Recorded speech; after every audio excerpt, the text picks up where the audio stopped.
বিসমিল্লাহ আলহামদুলিল্লাহ নাহমাদুহু ওয়া নাস্তাইনুহু ওয়া নাস্তাগফিরুহু ওয়া নাউযু বিল্লাহি মিন শুরুরি আনফুসিনা ওয়া মিন সাইয়্যাতি আমালিনা মান ইয়াহদিল্লাহু ফালা মুদিল্লা লাহু ওয়া মান ইউদ্লিল ফালা হাদিয়া লাহু ওয়া আশহাদু আল্লা ইলাহা ইল্লাল্লাহু ওয়াহদাহু লা শারীকা লাহু ওয়া আশহাদু আন্না মুহাম্মাদান আবদুহু ওয়া রাসূলুহু আম্মা বা'দ ফা ইন্না খায়রাল হাদিসি কিতাবুল্লাহ ওয়া খায়রাল হাদিয়ি মুহাম্মাদিন সাল্লাল্লাহু আলাইহি ওয়াসাল্লাম ওয়া কুল্লু বিদআতিন দালালা ওয়া কুল্লু দালালাতিন ফিন-নার। আসসালামু আলাইকুম ওয়া রাহমাতুল্লাহি ওয়া বারাকাতুহু। বলেন যে আমি কথা বলতে পারবো না এখন, ওই ডাক্তার সাহেব আবার করছেন, বলেন যে কথা বলতে পারবো না, হালাকা আছে।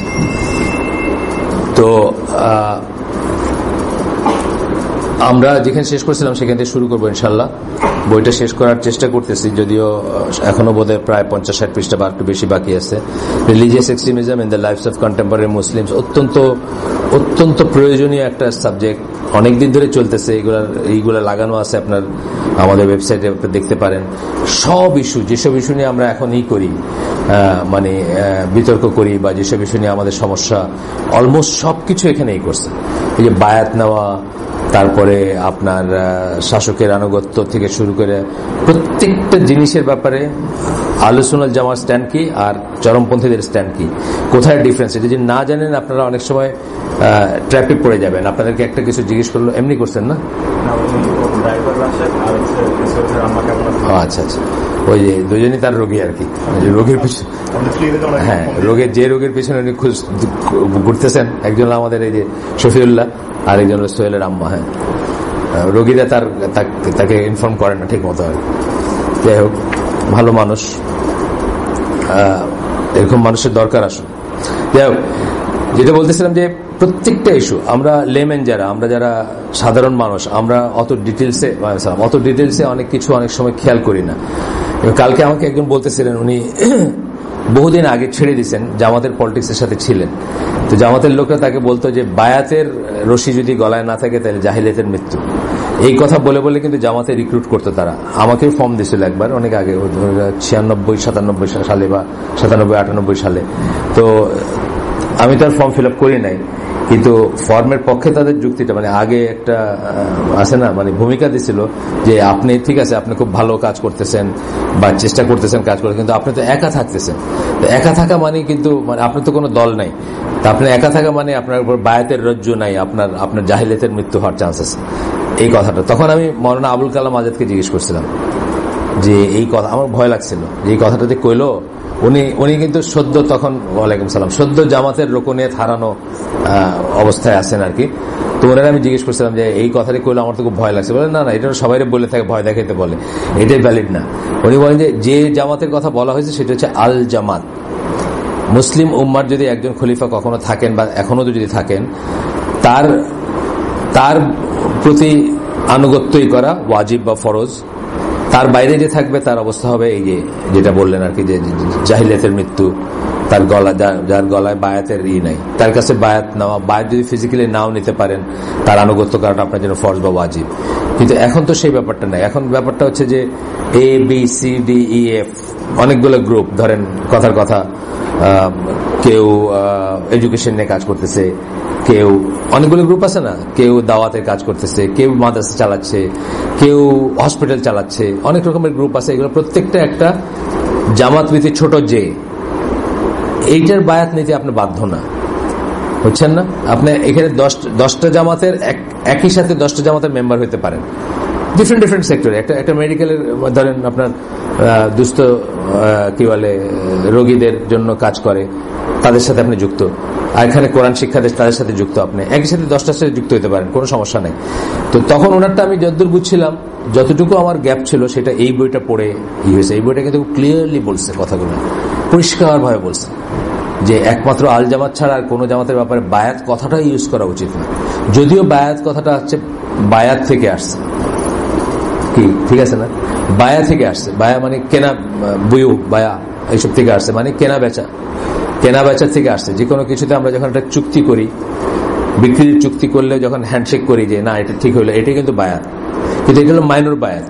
আর মেজর বায়াত হচ্ছে আল জামাতের আমিরের কাছে, ওমর রাদিয়াল্লাহু আনহুর কাছে বায়াত নিচ্ছেন আপনি, বা ওরকম যারা পৃথিবীর সব মুসলিমের লিডার, তার কাছে এটা হলো মেজর বায়াত। মাইনর বায়াত উনি এই বইতে এমনকি এইভাবে বলছেন যে বায়াত শব্দটাও ইউজ করা উচিত না, এটা ইউজ করা উচিত না। এই জন্য এটা কনফিউশন তৈরি করে। আমরা বলবো হেল্প, আর একটা শব্দ বলছেন আর কি, মানে প্যাক্ট, চুক্তি প্যাক্ট হিসাবে বলবো।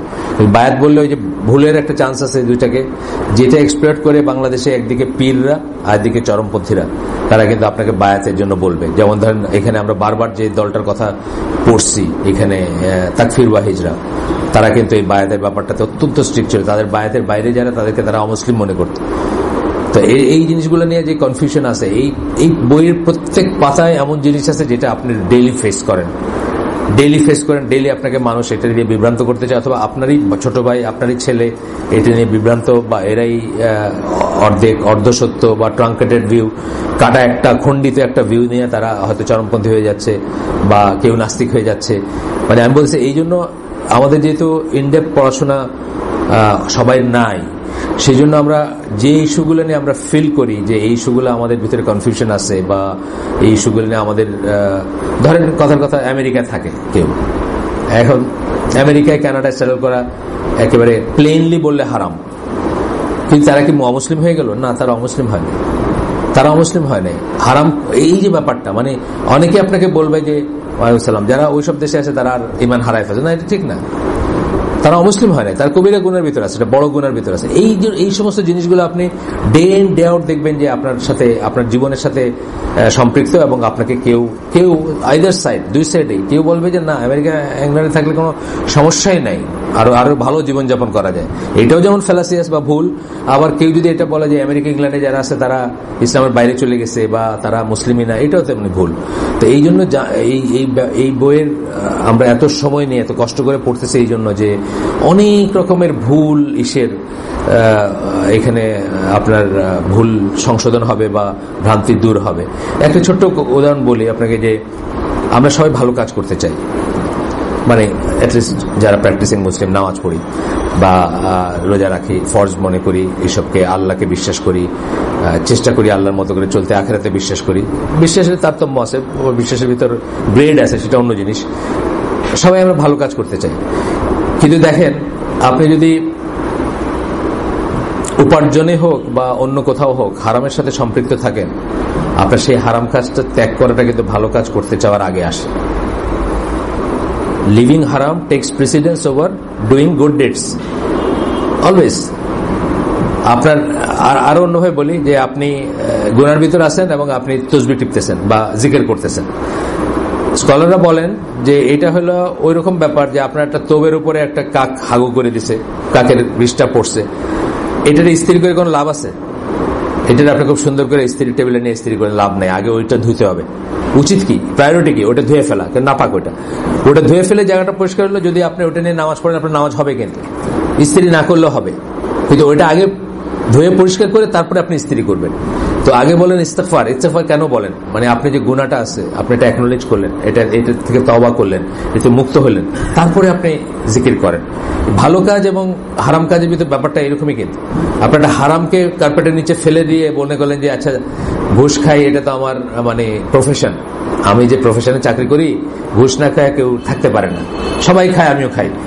আর এদিক দিয়ে আপনার চ্যারিটি, মানে গ্রামে গিয়ে আপনি দাতব্য চিকিৎসালয় খুলতেছেন না, আপনি ওইটা আগে ছাড়েন, কষ্ট হয়, ওইটা আগে ছাড়েন, ছেড়ে তারপর দাতব্য চিকিৎসালয় খুলেন।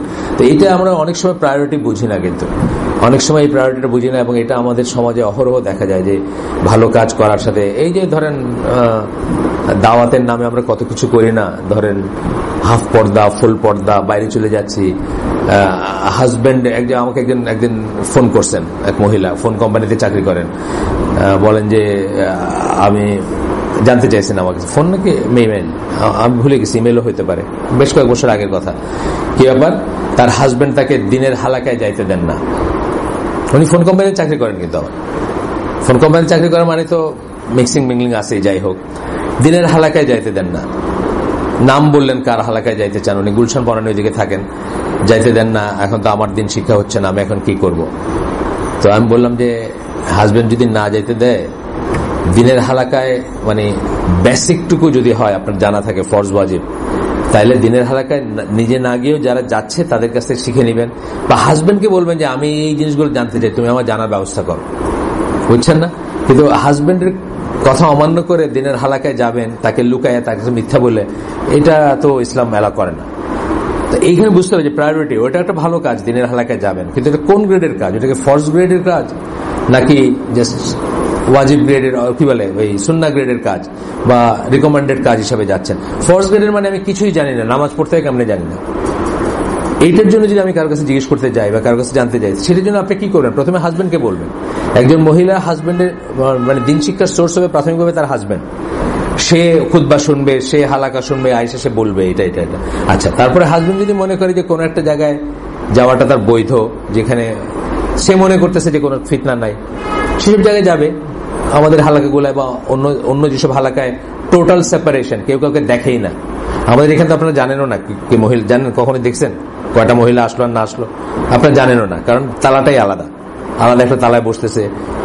এটা যদি হাজবেন্ড অ্যালাউ করে, ঠিক আছে, আপনি ওই জায়গায় যান, দুইটা চারটা কথা শুনলেন, ভালো। কিন্তু হাজবেন্ড যদি এইটাও অ্যালাউ না করে, আপনি যাবেন না, আপনি ঘরে থাকবেন। এই হালাকায় যে আসতেছে তার কাছ থেকে জেনে নিবেন যে বোন আসতেছে, অথবা হাজবেন্ডকে বলবেন যে তুমি আমার দিন শিক্ষার ব্যবস্থা করো, আমার এই জায়গায় গ্যাপ আছে, তুমি এটার ব্যবস্থা করো। তখন হাজবেন্ডের ব্যবস্থা করবে, লেকচার নিয়ে এসে করবে, বই নিয়ে এসে করবে, নাইলে অন্য যেভাবে পারে করবে। এটা হাজবেন্ডের উপর তখন দায়িত্ব চলে যায়। একটা জিনিস বুঝতে হবে যে হাজবেন্ড আপনার গার্ডিয়ান, এখন তারকে অমান্য করে আপনি একটা ভালো কাজও করতে পারেন না। লিমিট আছে। কোন ভালো কাজ? আল্লাহ বিরুদ্ধ কোনো কাজে যদি সে আপনাকে বাধ্য করে, অথবা ফরজ ওয়াজিব থেকে যদি সে আপনাকে বারণ করে, তখন কোনো আনুগত্য নেই, তখন সেই হাজবেন্ডের কথা শুনতে পাবেন, কথা নেই। তার বাইরে যে কোনো রিকমেন্ডেড কাজের জন্য আপনি নালিশ করতেছেন যে আমাকে অমুকের হালাকায় যাইতে দেয় না, হইতে পারে যে অমুকের হালাকায় ওই লোকের চেহারা আপনার হাজবেন্ডের পছন্দ না, সে চায় না যে আপনি চেহারা দিয়ে তাকায় থাকেন, হইতে পারে না। প্রোটেক্টিভ জেলাসি, অমুক শায়েকের ওই শায়েকি ক্রাশ একটা দেখছেন, একটা মেল দিয়েছিলাম একবার, হইতে পারে যে এটা সে চায় না, না চাইতেই পারে, হাজবেন্ডের রাইট আছে এটা না চাওয়া। তো এইটা আর কি। যাই হোক, আসেন আমরা আজকের ইসে যাই। আমরা ওই দিন শেষ করছিলাম তারুব বলে একটা কনসেপ্ট আমরা শেষ করছিলাম, যে আপনি সভ্য সমাজের অথবা আপনি নাগরিক সমাজের নাগরিক, কিন্তু আপনি নাগরিক সমাজ ছেড়ে দিয়ে ডেজার্টে চলে গেলেন সেক্লুড করার জন্য, নিজেকে বেদুইনদের সাথে থাকতে শুরু করলেন। ওইটার ইকুইভ্যালেন্ট হলো ধরেন আমরা গিয়ে এখন বেদেদের সাথে নৌকায় থাকতে শুরু করলাম। কথার কথা যে এই সমাজে আর থাকবো না, এই সমাজ গেছে, আমি এখন গিয়ে বেদের নৌকায় ওইখানে যাযাবর হিসাবে থাকতে শুরু করলাম। It is permissible under special condition. আমরা যখন ওই দিন শুনলাম যে কন্ডিশনে আপনার আদারওয়াইজ দিন রক্ষা করা বা নিজেকে রক্ষা করা অসম্ভব। এখন আরেকটা সিচুয়েশন বলতেছেন, remaining alone in one's house, নিজের ঘরে একা থাকা। এটা সামান্য অন্য আগের আলোচনায় আসছে। পরিপ্রেক্ষিতে তো আমরা বলছি যে যখন এমন ওয়াইড স্প্রেড ফিতনা যে আপনি আপনার নিজেকে এবং নিজের আহালকে এবং নিজের দিনকে রক্ষা করতে পারতেছেন না, তখন আপনার জন্য জায়েজ আছে সমাজ থেকে, সংসার থেকে নিজেকে সেক্লুড করা। কিন্তু সেইটা আপনার নিজের ডিসিশন হবে না, সেই ডিসিশনটা একজন আলেম থেকে নিতে হবে যে এইটাই সময়, এখন আর সমাজে থাকা যায় না। কারণ না হলে কি আমরা ভুল করব। যেই জন্য এটা আলোচনায় আসছে, এটা আলোচনায় আসছে কেন? চরমপন্থী দলগুলো মানুষকে বলে যে তোমরা আলাদা হয়ে যাও, তোমরা সেক্লুডেড জায়গায় চলে যাও, রংপুরের চরে চলে যাও, নাহলে চিটাঙ্গের পাহাড়ে চলে যাও। না, এটা আপনি ইন্ডিভিজুয়ালি ডিসাইড করবেন না, এটাও আলেমরা বলবেন যে এখনকার যে অবস্থা হয়েছে এখানে থাকা যায় না, বসবাস করা যায় না, বা এখানেই না, বা পার্সোনাল পর্যায়ে আপনি বলতে পারেন, নিজেকে করতে পারেন, এটা নিজের উপর ডিপেন্ড করে অনেক সময়। কিন্তু আপনি এটা প্রিচ করতে পারেন না অন্যের জন্য, যেটা আজকাল অনেকে করে, চরমপন্থীরা করে আর কি। যে জন্য এখানে আসছে কথাটা, এটা এক্সট্রিমিজমের চ্যাপ্টারের ভিতরে আসছে, যে তারা কি করে, তারা সেক্লুশনের ডাক দেয়। তারা পয়লা এসে বলবে আপনাকে যে এই সমাজ থেকে বাইরে হয়ে গিয়ে আলাদা সমাজ প্রতিষ্ঠা করো, আলাদা জায়গায় থাকো। এগুলো হচ্ছে কিছু প্লুটোনিক বা লুনাটিক, যেটাই বলেন, মানে মানে কি বলবো, স্বপ্ন বিলাসিতা বলতে পারেন। এগুলো কোথাও কাজ করে না, আপনি খেয়াল করে দেখেন, কাজ করে না, কোথাও করবে না। একদম আগের থেকে আমি বাতেনি শিয়াদের কথা বলছিলাম, আপনাদের মনে আছে কিনা, অ্যাসাসিনস যাদের, হ্যাশাসিনস যাদের কথা বলছিলাম, তারা কি, তারা পাহাড়ের উপরে নিজেকে নিয়ে গেছিল, তাদের একটা আলাদা ডক্টর ইসমাইলি শিয়াদের একটা কট্টর আর কি। তারা গুপ্ত হত্যার দিকে রিসোর্ট করছিল, ওখানে থাকতো আর এসে মানুষ মারে যেত আর কি। মানে মানুষ মারে তারা মনে করছিল সোসাইটিকে শুদ্ধ করবে বা করবে। এটা কখনো কাজ করেনি, কখনো কাজ করবে না। তবে হ্যাঁ, পার্টিকুলার কোন একটা সময়ে আপনার জন্য একটা জায়েজ হতে পারে, সেই কন্ডিশনগুলো আমরা পড়ছি। আজকে একটু আগে যে আমরা আপনার বাসায় থাকার ব্যাপারটা, একা বাসায় থাকবেন, এই সিচুয়েশনটা কখনো আসতে পারে। আব্দুল্লাহ ইবনে মাসউদের বর্ণনা রাসূল সাল্লাল্লাহু আলাইহি ওয়াসাল্লাম বলেন যে ফিতনা সম্বন্ধে বলতে গিয়ে রাসূল সাল্লাল্লাহু আলাইহি ওয়াসাল্লাম বলেন, that will B the days of hertz. Hertz কথাটার মানে কি, টার্ময়েল, কমোশন, কিলিং, তিনটা মানে বলছেন। র্যাম্পেন্ট হত্যাযোগ্য, এরে মারে ফেলতেছে, সে তারা মারে ফেলতেছে। ধরেন ইয়েমেনের কথা একটা যেটা চিত্র আমরা দেখি, বা সিরিয়ার একটা চিত্র আমাদের মানে জাস্ট এমনি মানে মাথায় একটা আসে না যে সিরিয়াতে কি চলতেছে, কে কারে মারতেছে তার ঠিক নাই। ইয়েমেনের একটা কিন্তু মোটামুটি সেরকমই, মানে অনেকগুলো সেক্ট, এ তারে মারতেছে ও তারে মারতেছে, এরকম এই সিচুয়েশন গুলো হয়তো আসবে সেটার ভিতরে, যে that will be in the days of হার্জ। I said, Abdullah ibn Masud বললেন, and when are the days of Hajj? সেই দিনগুলো কখন সেই দিনগুলো আসবে? আল্লাহ সাল্লাল্লাহু আলাইহি ওয়াসাল্লাম বললেন, when a person cannot trust his associates, যে একজন মানুষ, এটা পড়ছিলাম আমরা হাদিসে, অন্য একটা জায়গায় পড়ছিলাম, অন্যভাবে পড়ছিলাম, একজন মানুষ যখন তার অ্যাসোসিয়েটদের ট্রাস্ট করতে পারবে না, তার সাথে যারা তাদেরকে বিশ্বাস করতে পারবে না, what do you order me to do if I encounter that time? Abdullah ibn Masud বলতেছেন যে আপনি আমাকে কি করতে বলবেন যদি, একটা সেকেন্ড আমি দেখে নিই, হ্যাঁ উনিই বলতেছেন। আমি অনেক সময় হয় কি যে একটা হাদিসের বর্ণনায় থাকে যে একটা লোক আসলো রাসূলের কাছে, এটা বর্ণনা করছেন আরেকজন সাহাবী, তো আই যখন বলতেছেন সাহাবী কিনা আমি শিওর হলাম না, উনি নিজেই, আব্দুল্লাহ ইবনে মাসউদ নিজেই জিজ্ঞেস করতেছেন যে আপনি আমাকে কি করতে বলেন যদি আমি তখন বেঁচে থাকি, সেই সময় যদি দেখি আমি, restrain yourself and your hand and enter your house, নিজেকে এবং নিজের হাতকে সংযত করো। হাত মানে কি? তরবারি, কিন্তু আসলে হাত বলতে হাতের অ্যাকশন কি, অ্যাকশন গুলোকে বলতেছেন আর কি, তরবারি সহ। এবং এন্টার ইয়োর হাউস, এবং ঘরের ভিতরে নিজেকে আবদ্ধ রাখো। এই কথাটাই কিন্তু অক্ষরে অক্ষরে পালন করছিলেন আব্দুল্লাহ ইবনে উমর সহ বাকি সাহাবীরা। যখন ওসমান রাদিয়াল্লাহু হত্যা ষড়যন্ত্র চলতেছিল, তখন তারা নিজেদেরকে ঘরে লক করছিলেন, তারা কারোর সাথে মিশতেন না, কোন দলের সাথে তাদের নিজেদের অ্যাফিলিয়েশন তারা দেখাইতে চান নাই। তখন আবু মুসা আল আশআরী, এটা আগেই আমরা আলোচনা করছি, আবার বললেন এখানে যে আগে আলোচনা করছি, ডিসকাস আর্লিয়ার এই হাদিসটা। আর এখন একটা পড়বো আমরা আবু মুসা আল আশআরীর হাদিস। রাসূল সাল্লাল্লাহু আলাইহি ওয়াসাল্লাম বলেন, before you are days of fitna like the harshness of a dark night. তোমাদের সামনে রয়েছে বা আসতেছে ফিতনার দিন, একটা অন্ধকার রাত্রির মতো হার্শনেস। মানে ওটা অন্ধকার রাত্রিতে, যেমন আপনি অন্ধকার রাত্রির সাথে তুলনা, মিনিং কি, ফিতনার মিনিংটা কি বলছে এখন, সত্য থেকে মিথ্যাকে আলাদা করা যায় না। একটা অন্ধকার রাত্রিতে আপনি কিন্তু রাইট এন্ড রং ঠিক করতে পারেন না, কোনটা কি ঠিক করতে পারেন না, সাপের লেজ আর গাছের লতা দুটার ভিতরে তফাৎ করতে পারেন না, মানে প্লেসের কথা বলতেছি, আছে না এরকম, মানে গ্রামের সেসব। আপনি যদি নিজেও কখনো রিয়েল অন্ধকার দেখে থাকেন, এখন আমাদের শহরে কিন্তু আপনার কোনো হিসাব নাই, কোনটা পূর্ণিমার কোনটা অমাবস্যা যাইতেছে হিসাব নাই। When was the last time আপনি আকাশের দিকে তাকায় তারা দেখছিলেন ঢাকা শহরে? হাত তুলেন তো। 1 বছরের ভিতর কে দেখছেন? 1 বছর দেখছেন 4 জন, অনেক অনেক মাশাআল্লাহ। 1 বছরের ভিতর 5 জন দেখছেন, তো অনেক দেখছেন। তার বাকিরা কিন্তু 1 বছর দেখেন নাই, এটা তো এটাও বুঝতেছেন তো।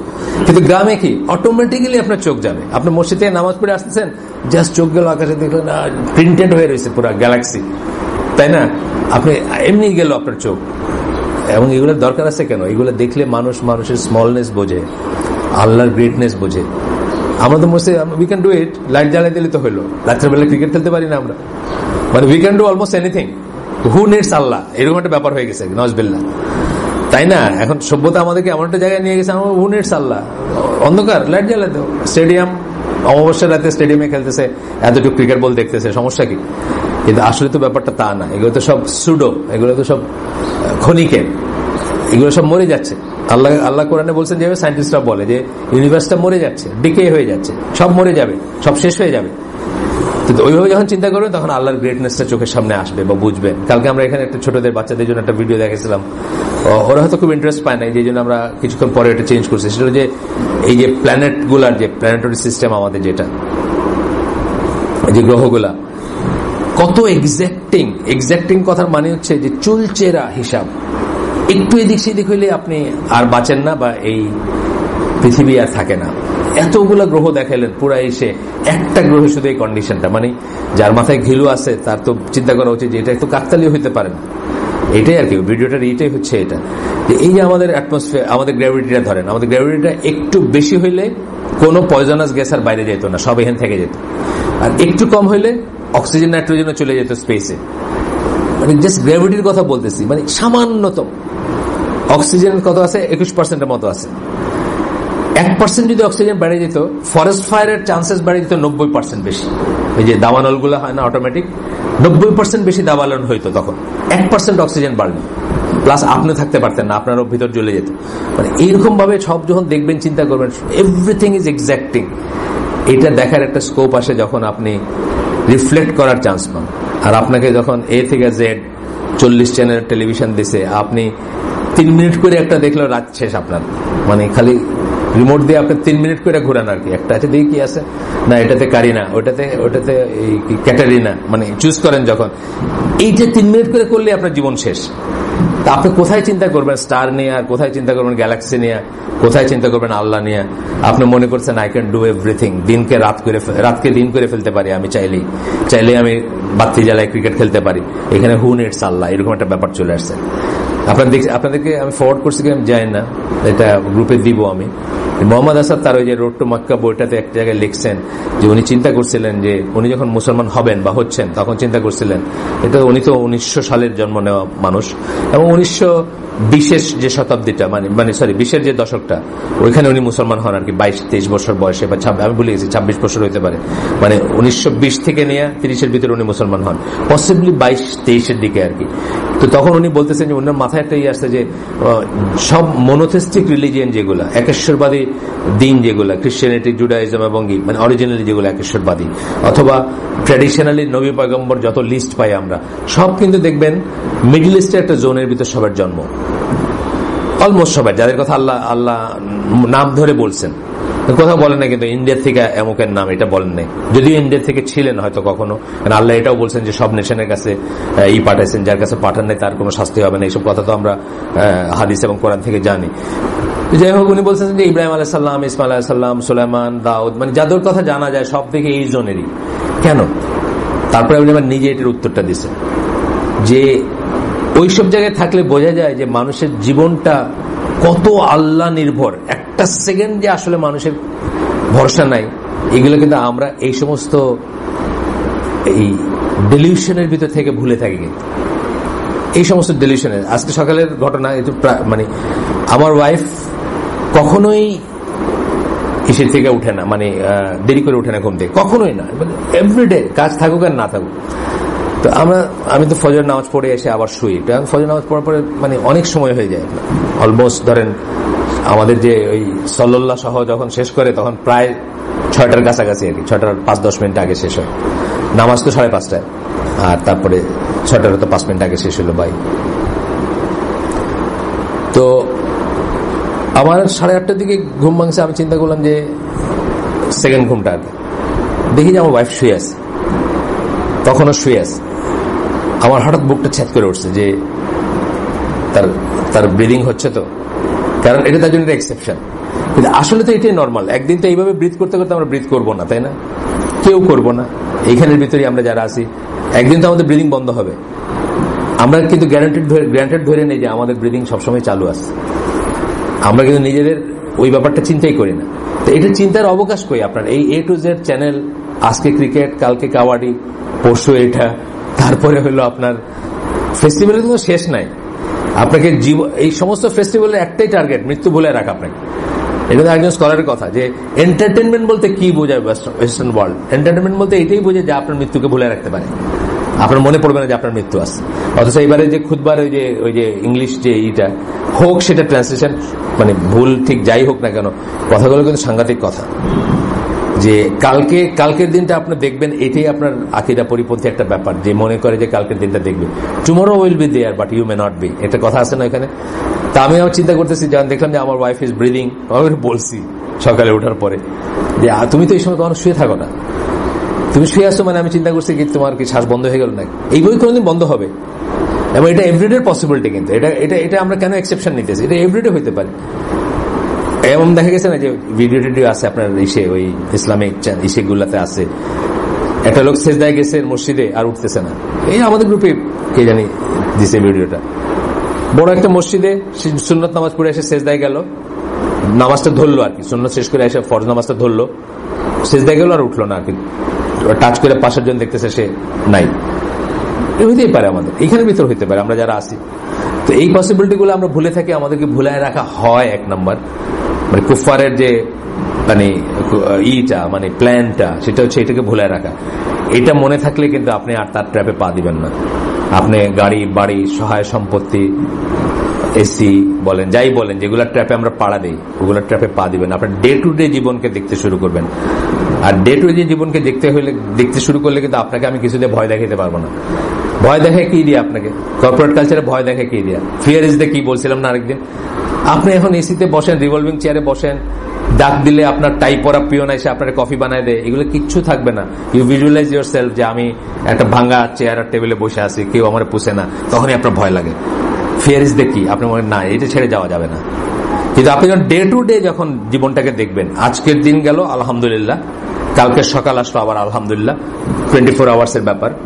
এই 24 আওয়ার্সে খাওয়া আছে কিনা, এই 24 আওয়ার্সে ঘুমানোর জায়গা আছে কিনা, বা যা যা দরকার আছে কিনা, নেক্সট 24 আওয়ার্স আবার চিন্তা করেন আপনি। তখন কিন্তু আপনাকে এইসব ভয় দিয়ে কাবু করতে পারবে না। ফিয়ার ইজ দ্য কি তখন আর আপনার বেলায় অ্যাপ্লিকেবল হবে না। তো এটা অনেক বোঝার ব্যাপার আছে এই সমস্ত কথা। এটা কি নাম্বার 3? হ্যাঁ, আচ্ছা, এক একজন আবার টার্ন আছে। থ্রিটা তো আবার মানে কখনোই আসে নাই বোধহয়, আজকেই বোধহয় প্রথম। মানে বাপের সাথে এই টার্ন নিতে গিয়া লটারিতে সে তার স্থান আগে হয় নাই বোধহয়। আচ্ছা, কি নাম জানি তার? ওমর, মুয়াজ, ওমর 2 নম্বরটা। আচ্ছা, সাহাবী তো সব আপনার ঘরেই চলে আসলো দেখি। আলহামদুলিল্লাহ, আমাদের তরুণ আর রজতের বদলে যে এখন মুয়াজ আর ওমর আসতেছে, বা অপুর বদলেও যে আসতেছে, সেটাও আলহামদুলিল্লাহ। অপুর তো কোনো ইসলামিক ইম্পোর্ট আছে বলে আমার জানা নেই। আসেন, আবু মুসা আল-আশআরী হাদিসটা বলতেছেন যে বিফোর ইউর ডেজ, ডার্ক নাইটের কথা বললাম, তারপরে বললাম আচ্ছা a person there in is a believer in the morning and a disbeliever by evening. সকালে বিশ্বাসী, বিকালে অবিশ্বাসী। উল্টাটাও আছে, অন্য হাদিসে উল্টাটাও আছে। আপনি মাদ্রাসার টিচারে বিয়ে করছে ওই মেয়েটা, ন্যান্সি, কালকে খবর দেখলাম।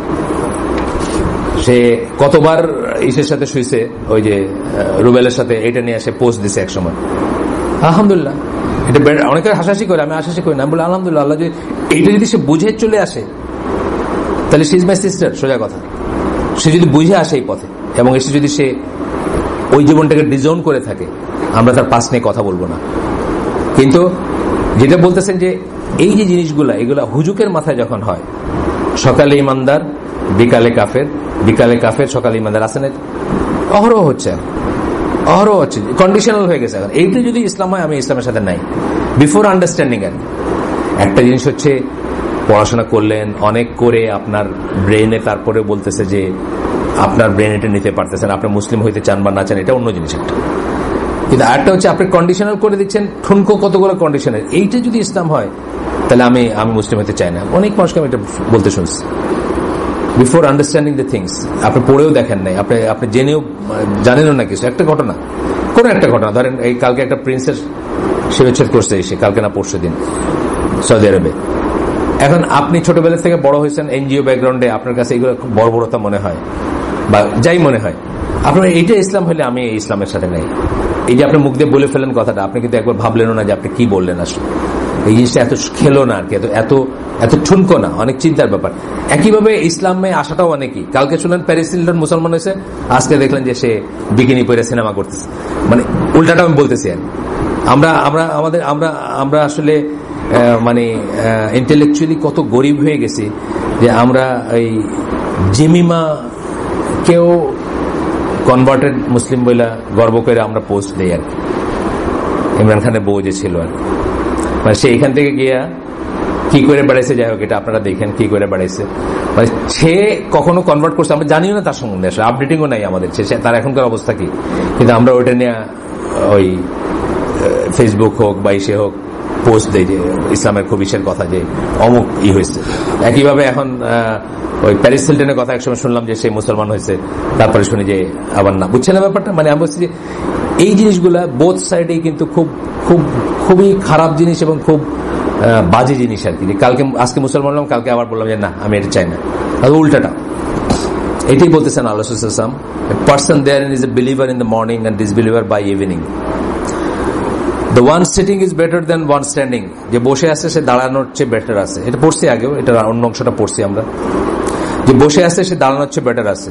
The one standing is better than one walking, যে দাঁড়ায় আছে সে যে হাঁটতেছে তার চেয়ে better. And the one walking is better then the one running. তার মানে কি বুঝেছেন?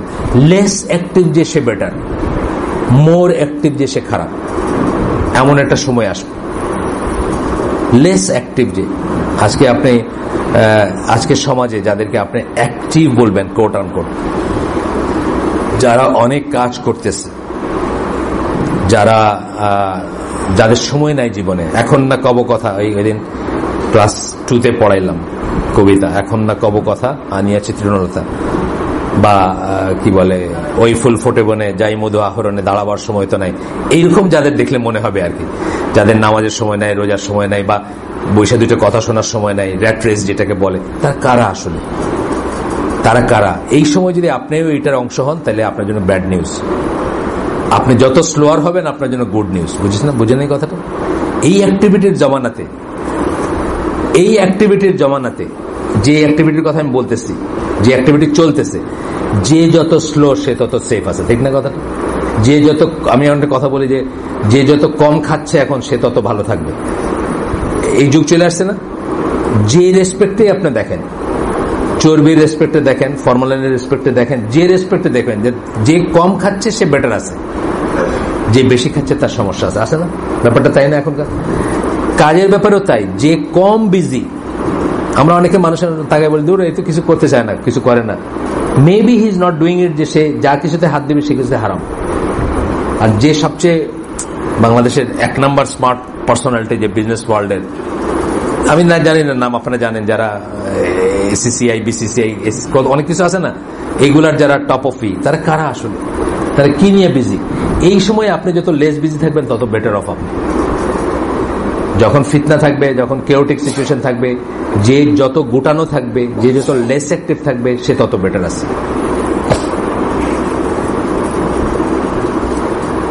যে দৌড়াচ্ছে তার চেয়ে যে দাঁড়ায় আছে সে বেটার। অর্থাৎ আল্লাহ সাল্লাল্লাহু বোঝাইতে চাইলেন যে যত লেস অ্যাক্টিভ সে তত ভালো আছে, অ্যাকশনে গেলেই সে খারাপের সাথে জড়াবে। এখন যেমন আমি বলি মেয়েদের জন্য না, পুরুষদের জন্য উচিত, আমি পার্সোনালি মনে করি, কাজ শেষে স্ট্রেট বাড়ি চলে আসে। রাস্তায় রাস্তায় বিলবোর্ড বুঝছেন না? বিলবোর্ড না, রাস্তায় হাঁটা আছেন একটা জিনিস, একদিন এক সময় মানুষ হাঁটতো, মিনিংলেস হাঁটা যেটা বলে, হাঁটতেছে না, আমি আজকে চন্দ্রিমা উদ্যানে একটু ঘুরে আসি, ফিরনা আছে না? চন্দ্রিমা উদ্যানে যাইতে আপনি 100টা লাইন ক্রস করবেন, 100 বার অন্তত, আল্লাহ যা না করছেন তাই করবেন, তার চেয়ে আপনি ঘরে বসে থাকেন। এই দিন কিন্তু চলে আসছে। মেয়েদের জন্য তো বটে, একদম পুরুষের জন্য অহেতুক রাস্তায় দাঁড়ানো, আমি তো মনে করি যে রানিং, রাস্তায় যে দৌড়াইতেছে সে বেশি খারাপ জিনিস দেখতেছে, যে হাঁটতেছে তার চেয়ে কম খারাপ জিনিস দেখতেছে, যে দাঁড়ায় আছে গেটের সামনে সে তার চেয়ে কম দেখতেছে, আর যে ঘরের ভিতরে সে দেখতেছে না। এই দিন চলে আসছে পুরুষ মানুষের জন্য, মেয়ে মানুষের কথা বাদে দিলাম। অহেতুক আড্ডা মারা, অহেতুক। আমরা একটা সময় দেখছি যে আমার মামা ঢাকায় থাকতেন, ওনার এক ফ্রেন্ড ছিলেন, এই লালবাগ একটা প্রেস আছে, এখনো আছে, আমাদের প্রেস, ওইটার মালিক যিনি জামালি, সাম জামালি, ওনারই ছেলে ওই যে লেফটেন্যান্ট জেনারেল সিনা জামালি, ওই পিএসও ছিল কয়েকদিন আগে, তত্ত্বাবধায়ক সরকারের সময় ছিল, তারপর রিটায়ার করছেন। তো ওনারা দেখতাম, 2 বন্ধু, ওনারা একই কলেজে পড়তো, ওনারা আমাকে নিয়ে গিয়ে একটা পার্কে বসে গল্প করতো। একটা রুমালে বাদাম কিনতো, চীনা বাদাম, দুজনে খাইতেছে, আমারে খাইতে দিত, আর গল্প করতেছে ওনারা। গল্প মানে আর্লি গল্প বা জিনিসগুলো কত ইনোসেন্ট ছিল না? 2টা ফ্রেন্ড মত বিনিময় করতেছে, দিনের বেলা হয়তো ক্লাস করছে একসাথে, রাত্রে এসে আবার বসতেছে বা বিকালে বসতেছে, ভাগনারি নিয়ে গেছে, উনি তখন বিবাহিত, ওনারা তো ছেলেকে নিয়ে আসছেন বা আসেন নাই, যাই হোক। তো এখন কথা হচ্ছে যে এই ইনোসেন্সটা তো এখন নাই, বা এই সময়টা এখন নাই, সময়টা চলে গেছে। আপনার বুঝতে হবে যে এখন পার্কে বসা, it doesn't mean the same thing. আমাকে তো পয়সা দিলে আমি রাত্রেবেলা সোহরাওয়ার্দী উদ্যানে যাবো না, আপনি পয়সা দেন আরো রমনা পার্কে যাওয়ার জন্য, যে আপনার 500 টাকা দিব, আপনার এটার ভিতরে আধা ঘন্টা ঘুরে আসেন, আমি যাবো না। একদিন ভোরবেলায় আমি গিয়ে দিয়েছি, কি নোংরা মানে ইউ ক্যানট স্টেপ, এরকম নোংরা আর কি এই জায়গাগুলা, সোহরাওয়ার্দী উদ্যান এবং রমনা পার্কের ভিতরে। তো থিংস হ্যাভ চেঞ্জ। তো এই কথাই বলতেছেন রাসূল সাল্লাল্লাহু আলাইহি ওয়াসাল্লাম, যে তখন কি করবা? What do you order us to do? আপনি আমাদেরকে কি করতে বলেন ইয়া রাসূলুল্লাহ? He said, stick to your homes and remain there. বাসায় থাকো এবং ওইখানে থাকো। Stick to your home, লেগে থাকো এবং ওইখানে থাকো, বাসায় বসে থাকো। আমি তো এখন বলি যে প্রয়োজনে বাইর হবেন না, আপনি প্রয়োজন ছাড়া, অপ্রয়োজনে বাইর হবেন না। রাস্তায় ঘোরার দরকার নেই, বায়ু সেবনের দরকার নেই, বায়ু সেবনের দিন চলে গেছে। হ্যাঁ, ইভেন সকাল 5টা is not safe. Either you end up into মানে ওই হাইজ্যাকারের হাতে পড়বেন যদি একটা মোবাইল ফোনও থাকে, তাই না? সকাল 5টা সেফ না, আর অন্যান্য এলিমেন্টের কাছে পড়বেন, অন্যান্য এলিমেন্ট দেখবেন আপনি। আরেকটা হাদিস আসতেছে, রাসূল সাল্লাল্লাহু আলাইহি ওয়াসাল্লামের কে জিজ্ঞেস করছিলেন, আচ্ছা এটা পড়লাম যেটা 2 নম্বরটা, তিরমিজি, আবু দাউদ, আলবানী সহিহ হাদিস বলে ডিক্লেয়ার করছেন এটাকে, হ্যাজ ডিক্লেয়ার দিস সহিহ, দিয়ে দিচ্ছেন কোথায়, মানে দলিল দিয়ে দিচ্ছেন কোথায় বলছেন, এটা আমাদের দরকার নেই। আরেকটা হাদিস আসতেছে, have control over your tongue, জিহ্বার উপরে নিয়ন্ত্রণ রাখো। Let your house suffice you so that you don't have to leave it and cry over your sins. 3টা বললেন, জিহ্বা কন্ট্রোল করবেন, ঘরে থাকবেন, নিজের গুনাহ স্মরণ করে কাঁদবেন। এখন কিন্তু সময়টা সেই সময় আসে, এখন কাছাকাছি সময়, মানে আমি বলতেছি যে সেক্লুড করার কথা আমি যাচ্ছি না, কারণ ওটা আলেমদের ব্যাপার, কিন্তু যে ডিরেক্টরিজ গুলো আছে, যা করণীয়, এটার সার কথা যেটা, এখন কিন্তু সময়টা সেটাই। আপনি দেখেন জিহ্বার জন্য কত মানুষ নিজে যেটা বলছে সেটাই আজকে কন্ট্রাডিক্ট করতে হচ্ছে।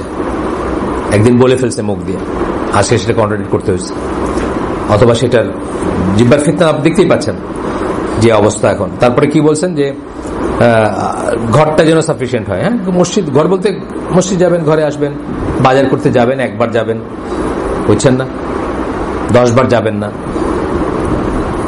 বাজার করতে যাওয়া, বাজারটা সবচেয়ে খারাপ জায়গা, আগের দিনেও এখনকার দিনেও। বাজার করতে যাবেন, যতটুকু প্রয়োজন ততটুকুর জন্য যাবেন। In other hadith, there are commands to tend to one's own affair and avoid matters of masses. এগুলো আগেও পড়ছি আমরা, আবার আসতেছে এটা, কেন যে ঘরে লেগে থাকার আন্ডারে আসতেছে এটা। অন্য হাদিসে আসছে যে নিজের ব্যাপারগুলাকে করবেন এবং জনগণের ব্যাপারগুলাকে ছেড়ে দিবেন। জনগণ নিয়ে খুব ভাবিত হবেন না। যারা জনগণ নিয়ে কাজ করেন তারা যদি দেখেন জনগণ নিয়ে কাজ করতে গিয়া ইমান আমান সব যাইতেছে বা নিজের ছালা বস্তা সব যাইতেছে, জনগণ নিয়ে কাজ করার দরকার নেই, ঘরে থাকেন। যারা জনসেবা করে বেড়ান তাদের ব্যাপারে বলতেছে। এখানে আব্দুল্লাহ বিন আমর আল আসের বর্ণনায় আসতেছে একটা হাদিস,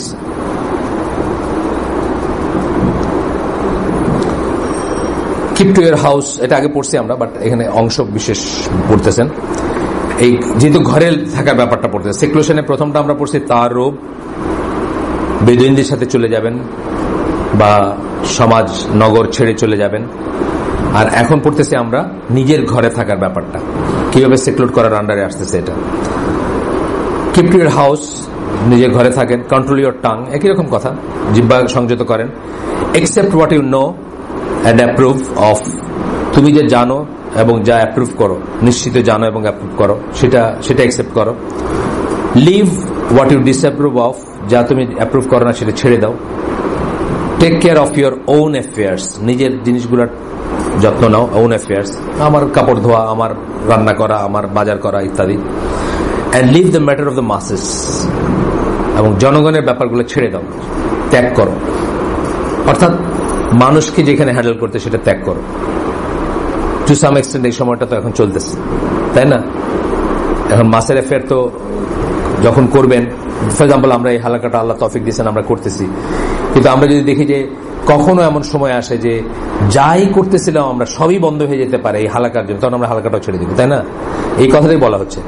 আপনাকেও কিন্তু একই কথা। আপনি যদি মনে করেন যে আপনার যা করতেছিলেন সবই বন্ধ হয়ে যাবে, তাহলে আপনার উচিত তখন যেটুকু না করলে চলে সেটুকু করার। মানে অফিসের কথা আমরা বলতেছিলাম। আচ্ছা, গেল। এরপরে এটার পরে আরেকটা আসতেছে, আরেকটা আসতেছে যে একই রকম কথা, then take care of your self and leave the matter of masses. আরেকটা প্রথমটা হলো ওয়ালাইকুম সালাম, আবু দাউদ, আপনাকে ডাক্তার সাহেব সালাম দিয়েছেন এবং আর না এখানে আসেন নাই, ফোনে একবার সালাম দিয়ে আরেকবার আপনার আম্মাকে সালাম দিয়েছেন, মানে ওনার কন্ডিশনটা একটু জানতে চান আর আপনার ফ্যামিলির কন্ডিশন জানতে চান, একটু জানাই দিন। যাই হোক, এইখানে কয়টা বাচ্চা বলেন? 45 পর্যন্ত আমরা যাবো ইনশাল্লাহ। কালকের রুটের ব্যাপারে আবার বলতেছি, কালকে অনেক রাস্তাঘাট বন্ধ করে দিছে। যারা এখানে সবাই এই জোনেরই থাকেন, কিন্তু যারা যদি কেউ আমার জোন থেকে আসেন, ধানমন্ডির ওই পার থেকে, গ্রিন রোড অথবা ইউনিভার্সিটি কোয়ার্টার বা ওই দিক থেকে, তাদের কিন্তু অনেক সমস্যা হবে। আপনারও সমস্যা হতে পারে, হয়তো হাইটা পার হয়ে তারপরে আসতে হবে যদি আসেন। আমি ভিতর দিয়ে আসবো, ধানমন্ডি দিয়ে আসবো, ধানমন্ডির এই ভিতর দিয়ে, মানে রেসিডেন্সিয়ালের ভিতর দিয়ে, রাসেল স্কোয়ারটা বাদ দিয়ে আসবো, এদিক দিয়ে আসবো ইনশাল্লাহ। আর ওস্তাদকে আমি বলবো যে আশুলিয়া হয়ে আসতে চেষ্টা করতে। কালকে তো জাকারিয়া ভাই আসবেন, ওনাকে রিকোয়েস্ট করবো আশুলিয়া হয়ে আসতে। আচ্ছা, এখানে এইগুলোর উপরে একটা ইমাম আল খাত্তাবি, উনি এগুলোর উপরে একটা এই জিনিসগুলোর মিনিং বা এগুলো নিয়ে একটা আলাপ করছেন। আচ্ছা, এখন সামারিটাতে আসতেছি আমরা, যে হোয়াট ইজ অ্যাপারেন্ট ফ্রম, উনি বলতেছেন, to me is that tending to one self is at different levels depending on the degree of seclusion. The impression is given by the wording of the different hadith. Hadith গুলোর wording এর সামান্য difference আছে কিন্তু। Tending to your self বলতে আসলে কি? একটা সময় হইতে পারে যে আপনি এবং আপনার চাচাতো ভাই মামাতো ভাই মিলা যে ক্লাস্টার আছে এইটা টেন্ড করতেছেন। একটা সময় হইতে পারে আপনি শুধু আপনার ইউনিট ফ্যামিলি টেন্ড করতে পারতেছেন। আরেকটা সময় হইতে পারে শুধু আপনি আপনার নিজেকে টেন্ড করতেছেন, আর কাউকে করা সম্ভব না। আমি যখন প্রথমবার হজে গেছিলাম, তখন ওইখানে এক তবলিগের মুরব্বী আসছেন, ওনার মুখে একটা গল্প শুনতেছিলাম যে এক লোক ইংল্যান্ডে রেস্টুরেন্টের মালিক, অনেক পয়সা টয়সা, তো এক রাত্রে আইসা দেখেন উনি ওনার বাড়িতে ওই তার মেয়ে একটা কালো বয়ফ্রেন্ডের নিয়ে আসছে, বাংলাদেশি লোক। তো উনি যখন প্রোটেস্ট করছেন, ও বউ আর মেয়ে মিলে ওনারা ঘর থেকে বাইর করেছে, কারণ ওই রেস্টুরেন্ট এবং ব্যবসা সব হলো বউয়ের নামে। তো উনি শেষ পর্যন্ত তবলিগের মসজিদে এসে আশ্রয় নিয়েছেন আর কি। ওইখান থেকে গল্পটা আসতেছে। এই সময়টাকে বদলে কি করবেন? He should tend to himself, আর কারণ নাই, বুঝছেন না? এগুলো ভ্যারি করবে। কোন একটা সময় হতে পারে সেটা আপনি আপনার ফ্যামিলিকেও ক্যাটার করতে পারবেন না, এটাও হইতে পারে। এরকম ক্রাইসিসও হইতে পারে যখন আপনার ফ্যামিলি আপনাকে বুঝবে না, আপনি একা, এটাও হইতে পারে। আবার কোন একটা সময় হতে পারে আপনার ইউনিট ফ্যামিলি বুঝতেছে, গ্রেটার ফ্যামিলি বুঝতেছে না। আবার একটা সময় হতে পারে যে আপনার একটা ছোট্ট পরিসরে আপনাকে বুঝতেছে, তার বাইরে কেউ বুঝতেছে না। আপনাকে গল্প বলছি নাকি, গেছেন নাকি ওই রাজবাড়িতে, ওই বেলগাছি আব্দুর রহমানের বাপের ওই জায়গায় গেছেন কোনদিন? আচ্ছা, ওই ভদ্রলোকের নাম আতাউল্লাহ, অনেকে চিনেন হয়তো ওনাকে। পাগড়ি টাগড়ি পরে আসতেন, আমাদের ওই ইসে আসছিলেন, এখনো বেঁচে আছেন উনি, 90+ ওনার বয়স। ওই পর্যন্ত আসতেন উনি, এইখানে বোধহয় আসতেন, ওই সেক্রেটারির 11 নম্বরে বোধহয় আসতেন। তো উনি তবলিগের মুরব্বী ছিলেন, ওনার বসবাস ছিল কাকরাইলের মসজিদে, ওনার নাম আতাউল্লাহ। এখন কত সাল চলতেছে? 1438। 1400 যে সালটা হিজরি ক্যালেন্ডারে, ওই সময় তবলিগের ভিতর একটা কথা প্রচলিত ছিল যে টার্ন অফ দ্য সেঞ্চুরিতে ইমাম মাহদিকে হজ করা অবস্থায় দেখা যাবে কাবা শরীফের এসে চত্বরে, 1400 যে বছরটা আর কি। তো ওনারা এটার এই প্রেডিকশনের উপর ভরসা করে উনি এবং ইঞ্জিনিয়ার মুজিবুর রহমান বোধহয় বইটই লেখেন, এই দুইজন ওনারা এসে গেছেন, ওই যে সৌদি আরবে গেছেন, হজ করবেন এবং ইমাম মাহদিকে সচক্ষে দেখবেন। আর তো ওই সময় একটু বেশি সময় থাকাতে ওনারা দেখলেন যে এইখানে যে দিন আর ওইখানের দিনের ভিতরে অনেক তফাৎ। মুজিবুর রহমান যিনি উনি থেকেই গেলেন, কোন একটা, উনি ইঞ্জিনিয়ার ছিলেন কিন্তু কোন একটা ইউনিভার্সিটিতে পড়াশোনা করবেন, দিনের পড়াশোনা থেকেই গেলেন। আর আতাউল্লাহ যিনি বোধহয় মাস 6 পরে ফিরে আসলেন, মানে এক্স্যাক্টলি আমার ডেট মনে নাই, বাট অনেকদিন থেকে ফিরে আসলেন। এসে ওনার তো হুজরা ছিল কাকরাইলে কিন্তু হুজরা থাকে জানেন তো, যারা আলেম বা ওনাদের যারা মুরব্বী তাদের থাকার একটা কিউবিক্যাল আছে, ঘর আছে, এখন যারা আছেন তাদেরও আছে। তো এখানে এসে উঠলেন, উঠে উনি বললেন যে দেখো ভাই, আমরা এই দিন বলে যা বুঝতেছি এগুলা কিন্তু আসলে দিন না, মানে আমরা তো এর গালগপ্প করি শুধু, আসল দিন কিন্তু অন্যরকম। এই কথা বলার পরে ওরা কাকরাইল থেকে ওনাকে বের করে দিল, বলে আতাউল্লাহ পাগল হয়ে গেছে, মস্তিষ্ক বিকৃতি হয়েছে। কাকরাইল থেকে ওকে বের করে দিল। বের করার পরে উনি ওনার গ্রামের জায়গায় গেলেন, বেলগাছির যে বললাম রাজবাড়ি, ওইখানে গিয়ে একটা ছোট্ট মসজিদ দিলেন। এখন মাশাআল্লাহ ওই জায়গায় একটা বড় কমিউনিটি গড়ে উঠছে, যারা প্রত্যেকে আলোচনা যাওয়ার মতো চলেন। এবং ওইখানে হয় বৎসরিক হয়, আমি গেছি একবার, আমাদের শায়েখরা সব যান, বছরে একবার উনি অ্যারেঞ্জ করেন। খুব গরিব, খুবই গরিব অবস্থা, ওনার অবস্থা খুবই হ্যান্ড টু মাউথ বলতে পারেন। ওনার ছেলে যে আব্দুর রহমান ইসের আকরামুজ্জামান ভাইয়ের মাদ্রাসা ছিল, এখন লাইফ স্কুলে আছে বোধহয়, আব্দুর রহমান বলে ওই ইসের টিচার আর কি, রিলিজিয়াস অ্যারাবিকের টিচার ভাই। তো কিন্তু যেটা বলতেছি যে একটা সময় কি হয়েছে, উনি নিজেকে অনলি টেন্ডিং টু হিমসেলফ না, ওই চলে গেলেন কোথায়, গ্রামে, রাজবাড়ির গ্রামে, ছোট্ট একটা পরিসরে উনি থাকলেন, ওয়েটিং ফর দ্য টাইম, তাই না, কাজ করলেন, আল্লাহ তাকে আবারই করে দিছে। এইটা আর কি ব্যাপারটা, একসময় আপনাকে ছাড়তে ছাড়তে সব ছেড়ে দিতে হইতে পারে, একা হইতে পারেন। আমিনা সেলমিন ইফ পড়ছেন না আপনারা জীবন কাহিনী, যে উনি যখন মুসলিম হয়েছেন সবাই তাকে ছেড়ে গেছে, তার ফ্যামিলি, উল্টাটা আর কি, উনি ছেড়ে যান না, ওনাকে ছেড়ে গেছে সবাই, অলবিট ওরা ছেড়ে গেছে, কিন্তু ওনার জন্য কি হয়েছে, সেক্লুশন তো, একলা তো উনি, সবাই ছেড়ে গেছে, হাজবেন্ড, ছেলে মেয়ে, বাবা মা সবাই। 16 বৎসরের মাথায় প্রত্যেকে ফিরে আসছে মুসলিম হয়ে তার কাছে। আমেরিকান মহিলা কনভার্টেড, মারা গেছেন 2-3 বছর আগে অ্যাক্সিডেন্টে, খুব বড় দায়ী ছিলেন, সবাই তার কাছে ফিরে আসছে মুসলিম হয়ে। এই যে এটা যেমন একটা, মানে উনি একসময় কি হয়েছে, শুধু ইয়োর ওন সেলফ, আপনার নফস ছাড়া আর কেউ নাই আপনার সাথে, এরকম সময় আসতে পারে, আপনার জীবনে আসতে পারে। যাই হোক, এটা বলতেছেন যে পর্যায়ক্রমিক ভাবে হইতে পারে। তো বলতেছেন যে 1 নম্বর হচ্ছে tend to people closest to you and leave from you the matter of masses. একটা সময় আসতে পারে ক্লোজেস্ট টু ইউ, আপনার ফ্যামিলি অথবা চাচাতো ভাই মিলে, যেটা একটা গোষ্ঠী, বাইরের সব ছেড়ে দিলেন। আবার বলতেছেন tend to the matters that are particular concern to you and leave the matter of the masses. আপনার যেগুলো ম্যাটার করে সেগুলো নিয়ে কনসার্ন থাকেন, বাইগুলো ছেড়ে দিন। যেমন ধরেন জনগণের অধিকার আছে না, কতগুলা সুন্দর সুন্দর কথা, এগুলো ছেড়ে দেন, নিজের চরকায় তেল দেন, নিজেকে নিয়ে থাকেন। সি বলতেছেন tend to yourself and leave the matters of the masses. এই 3 রকম ল্যাঙ্গুয়েজ বলতেছেন। তখন বলতেছেন these are three different levels of one tending to particular matters. These 3 differ depending on the circumstances. বলছেন এই ল্যাঙ্গুয়েজগুলো আমরা যদি খেয়াল করি, আমরা দেখবো, মানে আরবিকে যে ল্যাঙ্গুয়েজ আছে বা এখানেও যেভাবে বলছেন যে এগুলার এইটা আলাদা, লেভেলগুলো আলাদা। যেটা আমি বললাম যে কখনো আপনি আপনার ইউনিট ফ্যামিলি নিয়ে থাকতে পারতেছেন, কখনো ইউনিট ফ্যামিলি নিয়ে থাকতে পারবেন না, সেরকম জিনিস আসতে পারে। তো এটা বেজে গেছে 40-45, হ্যাঁ 40। আচ্ছা, একটু দেখি প্রথমটা কি বলতেছেন। First, the person clings to those closest to him, those who stand upon the same things and he stands upon, of matters of worship, propagating religion, ordering good and eradicating evil. মানে এই লোকটা কি করে, তার closest person. আমি যেমন আপনাদেরকে নিয়ে আসি, আপনারা আমার ক্লোজেস্ট পার্সন। কিসে ক্লোজ আপনারা, কিসের ব্যাপারে ক্লোজ? ম্যাটার্স অফ ওয়ার্শিপে ক্লোজ, প্রপাগেটিং রিলিজিয়নে ক্লোজ। আপনারা মোটামুটি আমার ধ্যান ধারণে পোষণ করেন, বা আমাদের, আপনারটা আমি বা আমারটা আপনি, মোটামুটি। প্রপাগেটিং রিলিজিয়ন, অর্ডারিং গুডে আমরা একটা লাইন নেই, আমরা গিয়ে পাট করে বলতে বলি না যে তুমি কাফের, তুমি মুশরিক হয়ে গেছো, এটা বলি আমরা না করি। তাহলে অর্ডারিং গুডেরও আমরা একটা লাইন নেই, এরাডিকেটিং ইভিলেরও আমরা একটা লাইন নেই। আমরা একদিনে বলি না যে আরে আপনি তো গেছেন, আপনার শেষ, আপনি কাফের হয়ে গেছেন, এরকম বলি না আমরা কখনো।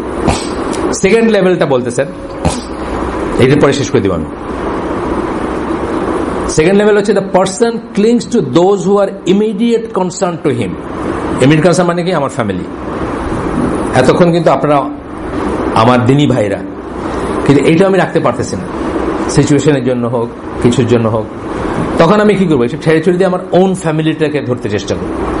যেটা আমরা বলি দাওয়াতের ব্যাপারে, কুয়ানফুসাকুম আহলিকুম নারা, বারবার বলি না আমরা, নিজেকে এবং নিজের আহালকে বাঁচাও। প্রথমে নিজের আহাল মানে নিজের ফ্যামিলি, তারপরটা বাইরের দিকে যাবে। তো বলতেছি immediate concern to him, meaning his children and family. আপনার ছেলে মেয়ে, আপনার ফ্যামিলি, বাবা মা যদি থাকেন তারা। He takes care of their affairs, তাদের ব্যাপারে সে যত্ন নেয়, তাদেরই। ওয়াচেস ওভার দেম, তাদেরকে খেয়াল করে রাখে। Raises them and orders them to do what is good, তাদেরকে বড় করে এবং তাদেরকে ভালো বলা, মানে যা ভালো সেটার অর্ডার করে। Third category, the person tends to himself alone, শুধু নিজেকে টেন্ড করে। এই সিচুয়েশনে বললাম, যেমন আমিনা সেলমের কথা বললাম, উনি তখন একা নিজেকে টেন্ড করছেন, আর কাউকে করতে পারেন নাই। এটা এখানেও হইতে পারে, যে তবলিগের যে লোকের কথা বললাম, তার ঘর থেকে বের করে দিল তার ছেলে মেয়ে, মানে বউ আর মেয়ে, সে গিয়ে মসজিদে উঠছে। এখন তার উপায় কি? টেন্ডিং টু হিমসেলফ, শুধু নিজেকে টেন্ডিং। কি বলছেন? The person tends to himself alone, this is the farthest level, এটা হচ্ছে সবচেয়ে শেষ লেভেল আর কি। This is when the era has become rotten and evil is great. They will not accept the one who orders good and eradicates evil, এমনকি বাপ বললেও কথা শুনবে না। সেই যুগের কথা, মানে কেউ কথা শুনবে না। সৎ কাজে আদেশ দিলে, মন্দ কালে নিষেধ দিলে কেউ শুনবে না। ওই যে ওই লোকের কথা বললাম ইংল্যান্ডের, বা আমাদের দেশে এটা হইতে পারে। এমন আছে না অনেক ফ্যামিলিতে একটা লোক একাই, অথবা একটা মহিলা একাই, মহিলা তো অনেক আছে আমি চিনি, লোকও আছে একাই, সে বলতেছে বলেই যাচ্ছে কিন্তু তার কথা কোনো এফেক্ট নাই, মহিলা বলেই যাচ্ছে তার কথা, হাসি ঠাট্টা করে তাকে। আমি এখানে একজনকে চিনি, আমাকে উনি দুঃখ বলছেন, উনি ওনার ছেলে হজ থেকে আসতেছে বলে হাজবেন্ডকে নিয়ে গেছিলেন এয়ারপোর্টে, আমিও গেছি এয়ারপোর্টে, মানে কমন এই। তা আমি নামাজ পড়ছি, আপনার জানেন তো যে অ্যারাইভাল লঞ্চের ভিতরে গিয়ে একটা জায়গা আছে, একদম এক এন্ডে, ওই রিজার্ভ পুলিশের একটা অফিসের ভিতর দিয়ে গিয়ে একটা জায়গায় গিয়ে সিকিউরিটির পাশে একটা আছে, জামাত হয় ওখানে। আমি ওখানে পড়ছি, আইসে দেখি ওনাকে আর কি। ওই দিন কথা আমি জানতাম না উনি কোথায় পড়ছে বা কি জানি না, ওনার হাজবেন্ড। তারপরে আমাকে বললো যে উনি ওই যে ওইখানকার মহিলা পুলিশ থাকে না, বডি সার্চ করে, ওই চক্রা বকরা পরে কি বলে, রিজার্ভ পুলিশ বোধ হয়, ওইগুলো আর্ম পুলিশ, ওদেরকে রিকোয়েস্ট করছে, ওরা ওদের কিউবিকেলের ভিতরে ওনার নামাজ পড়তে দিচ্ছে। এইটা নিয়ে ওনার হাজবেন্ড ফায়ার হয়ে গেছে। বাসায় গিয়ে নাকি ওনার একেবারে এমন ব্যাশিং দিচ্ছে যে তোমার এনে চলাই উচিত না, তুমি প্রত্যেকটা জায়গায় এম্বারাস করো আমাকে, তোমার সিন ক্রিয়েট করার কি দরকার ছিল, নামাজ তুমি পরে পড়তে পারতা না, বা অন্যখানে গিয়ে পড়তে পারতা, তোমার পুলিশগুলোর চাই ওইসব জায়গায় নামাজ পড়তে এসে তুমি আমাকে এম্বারাস করছো, বুঝছেন না? এই যে জায়গাটা, এখানে কি এসে গেছে, ইভেন হাজবেন্ডের সাথে সে পারতেছে না। টেন্ডিং টু ওয়ান সেলফ, মানে ইয়োর ওন সোল, আমার ফরজ আমি আদায় করি বাবা, তুমি যখন বুঝোই না এটা মিনিং কি, তোমারটা তুমি করো আমারটা আমি করি, কথার কথা মানে বলতেছি, মানে এই লেভেলের ব্যাপার। এটা হইতে পারে কিন্তু এটা আমাদের ছেলেদের ভিতরে আছে, মেয়েদের ভিতরে আছে, যে ফ্যামিলিতে একা উনিই চাচ্ছেন ওই পথে চলতে, বাকিরা অন্যদিকে চলতে যাচ্ছে, এবং উনি বলছেন যে তোমাকে নিয়ে কোথাও যাবো না, তুমি এরকম ই করো। বাইরে যাওয়া তো বন্ধ করে দিচ্ছেন, আগে উনি বিজনেস ট্রিপে যাইতেন বাইরে, ওয়াইফকে নিয়ে যাইতেন, তো বন্ধ করে দিচ্ছেন বাইরে যাওয়া।